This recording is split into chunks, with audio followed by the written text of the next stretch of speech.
السلام علیکم ورحمۃ اللہ وبرکاتہ۔ میں ہوں محمد مطیب اور آج مستقل اندر کے سیگمنٹ نصیحت میں خوش آمدید۔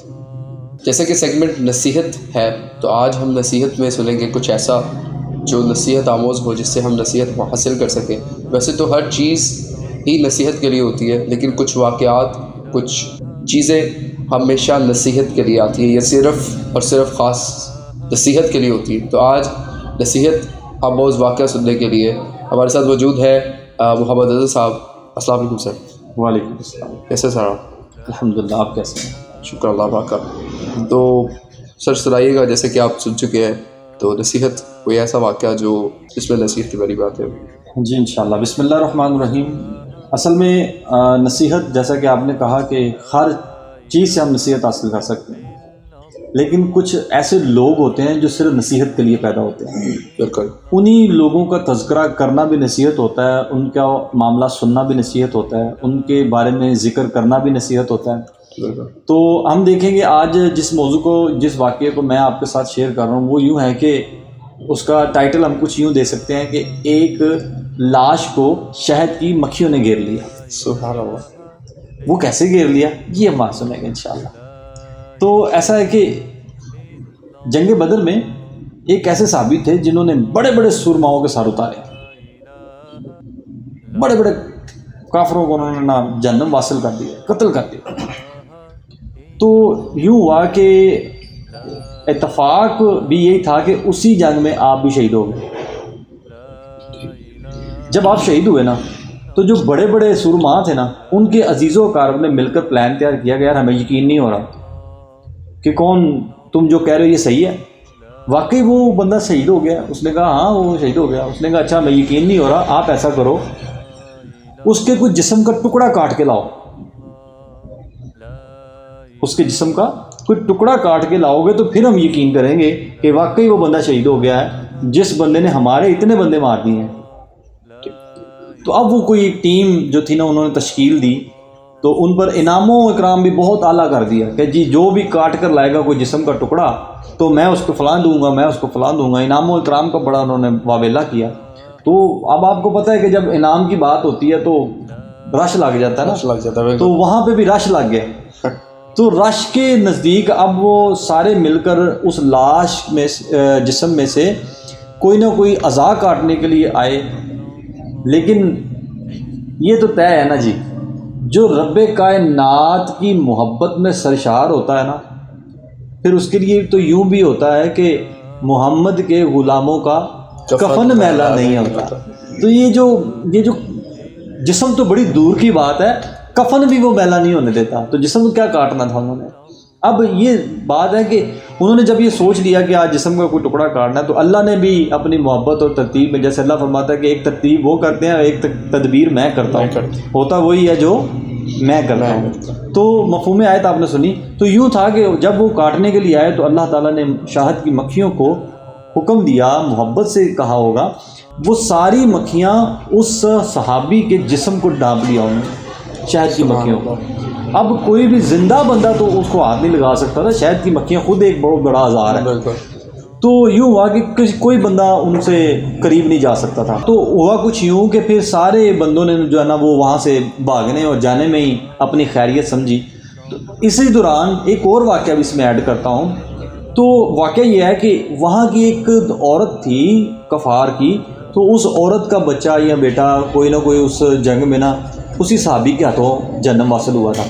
اس عورت نے بھی نیت کی ہوئی تھی کہ جب یہ مرے گا، یہ بندہ جب شہید ہوگا، یہ مرے گا، تو میں اس کی کھوپڑی میں شراب ڈال کر پیوں گی۔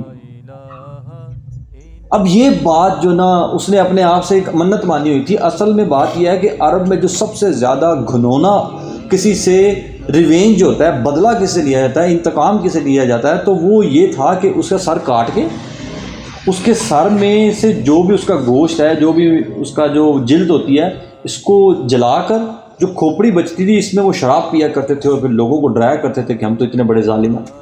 تو اس عورت نے بھی یہ دعویٰ کر دیا کہ اگر کوئی مجھے اس شخص کا سر کاٹ کے لا کے دے تو میں اس کو اتنے انعام دوں گی، اتنے گھوڑے دوں گی، اتنی بکریاں دوں گی، اور آج میں اپنی بات پوری کروں گی کہ اس سر میں میں شراب پیوں گی۔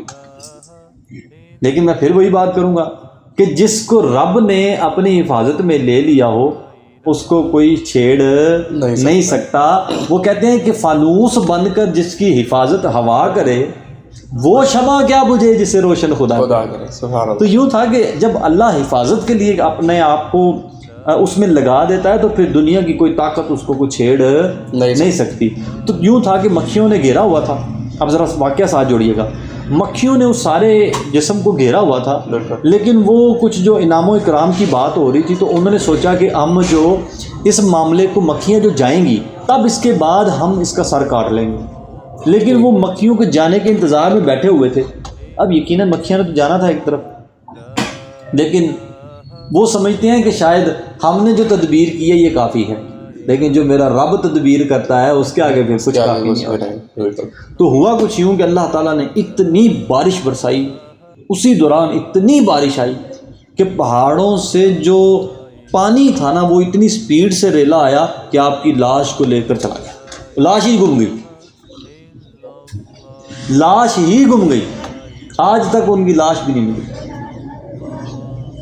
فرشتوں نے کیسے اس کو سنبھالا ہوگا، کیسے اس کو دنیا کی نظر میں اور کافروں سے بچایا ہوگا۔ اب سوال یہاں پہ دو طرح کا پیدا ہوتا ہے۔ ایک سوال یہ پیدا ہوتا ہے کہ کیا مرنے کے بعد جب کوئی، جیسا کہ حضرت امیر حمزہ جب شہید ہوئے تو وہاں کی ایک خاتون تھی، انہوں نے، اب وہ خاتون بھی بعد میں مسلمان ہو گئی، تو انہوں نے آپ حضرت امیر حمزہ کا کلیجہ نکالا اندر سے اور اس کو دانتوں سے چبایا، اور یہ بھی مرنے کے بعد تھا۔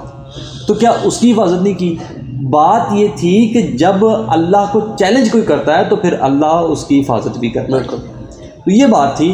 تو جب انہوں نے یہ اللہ تعالیٰ سے مقابلہ شروع کیا کہ جی ہم ان کو کاٹیں گے، تب اللہ نے پھر اپنی تدبیر کے ساتھ ان کو بچا لیا۔ تو یوں تھا کہ اس میں ہمیں سیکھنے کے لیے یہ مل سکتا ہے، نصیحت ہے ہمارے لیے کہ جس نے زندہ بھی اللہ کے دین کی حفاظت کی، اللہ اس کی میت کی بھی حفاظت کرتا ہے۔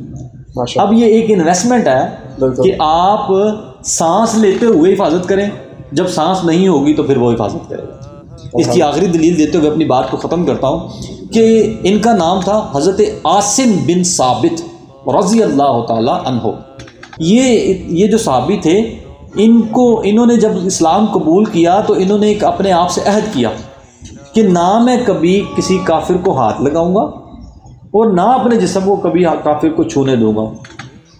تو ایک بات تو یہ طے تھی کہ جب تک وہ زندہ رہے انہوں نے کبھی کسی کافرہ کو ہاتھ نہیں لگایا، اور جب اللہ کی ایک بات آ گئی کہ جب وہ دنیا میں نہیں رہے تو اللہ نے ان کے جسم کو بھی ہاتھ نہیں لگانے دیا۔ تو یوں تھا کہ جب کوئی اللہ کے سپرد اپنا آپ کر دیتا ہے، نصیحت میں ہمیں یہ ملتا ہے، تو اللہ اس کی میت کی بھی حفاظت کرتا ہے اور اس کو کسی ایرے گہرے کو ہاتھ نہیں لگانے دیتا اور اپنی طرف قبول کر لیتا ہے۔ اگر کسی کو نہیں پتا وہ کہاں ہے تو پھر یقیناً اللہ کو تو پتہ ہے نا وہ کہاں ہے۔ تو یہ وہی بات ہے کہ وہ جانے اور وہ جانے۔ اللہ تعالیٰ ہمیں صحیح سمجھنے کی توفیق عطا فرمائے، اور میں سمجھتا ہوں کہ مجھے اس میں سے یہ نصیحت ملتی ہے کہ مرنے کے بعد کیا ہوگا، اس کے لیے آپ کو زندہ، اگر آپ زندہ ہیں تو اس میں بہتری لائیے، مرنے کے بعد بہتری ہوگا۔ فما علینا الا البلاغ۔ بہت اچھی نصیحت تھی اور کافی کچھ اس میں سے سیکھنے کو ملتا ہے۔ جیسے انہوں نے کہا کہ دنیا میں دین کی حفاظت کر لیں، پھر دنیا کے، یعنی کہ اس دنیا سے آپ کے جانے کے بعد اللہ آپ کی حفاظت کرے گا۔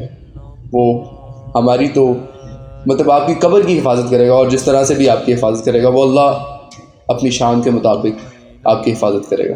تو ہمیں اپنے دین کی حفاظت کرنی ہے اور اپنے بہت سارے معاملات میں اپنی زبان کا خیال رکھنا ہے کہ کہیں ہم غلطی میں، غصے میں یا مایوسی میں اللہ سے چیلنج نہ کر بیٹھیں، اس کے سامنے آ کر کھڑے نہ ہو جائے۔ آج کے لیے اجازت دیں۔ السلام علیکم ورحمۃ اللہ وبرکاتہ۔